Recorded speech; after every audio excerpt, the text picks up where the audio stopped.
We're just a few weeks into the season now, and the Elon Phoenix men's basketball team has already laid out a blueprint for success. It is a team sport, and the fact that you can have your team on the same page for that long is amazing. Baseball should go to 7 games because there's more ratings. Well, then why haven't they done it people can yet? watch them. Why haven't they done it Without yet? a 7-game series, you don't see the Red Sox beat the Yankees. The finalists have been announced, and Andrew Luck, Cam Newton, Kellen Moore, and LaMichael James will meet in New York to see who will be crowned the best player in all of college football. Christian Ponder at 12, you mentioned he's got the value there. He's got the productivity in college, and that's something you always got to weigh, but the injury concerns are too great here with the number 12 pick in the draft. It's too big of a gamble to mess up here.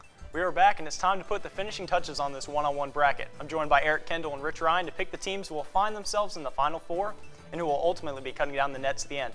I have to agree there. Another big win for West Virginia. They beat Purdue, another team I think really highly of. But yeah, you mentioned they're in the Big East. So good this year. 11 teams are going to definitely get in. Yeah. And yeah, what are they, 9-7, 8-8 in conference? Yeah, I think they have a winning record. It doesn't really matter. They're going to get in. It's all about the W's, especially in professional sports. You can talk about in college where they're student athletes. In the NFL or the NBA or Major League Baseball, they're not students. They're here to win games, and if you don't win games, you're gone. James has history going with him, as the last 3 Heisman winners, Tim Tebow, Sam Bradford, and Mark Ingram, all were sophomores. James would be the first Oregon Duck to ever win the award.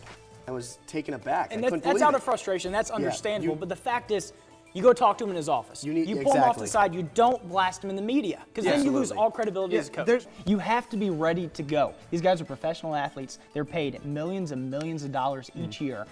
Why can't you be in shape? Your job is to be ready when that first game is ready. And especially if they're only going to have 3 or 4 weeks of training camp, just depending when the lockout's going to end. These guys are going to be ready to hit the ground running. That's why they got to be in shape. You touched on the defensive linemen, 12 of them, an NFL record being drafted in the first round. That was a surprise. Of course, thought there was going to be a rush on quarterbacks. 4 picked in the first 12. Even Ponder and Locker going much higher than everyone expected.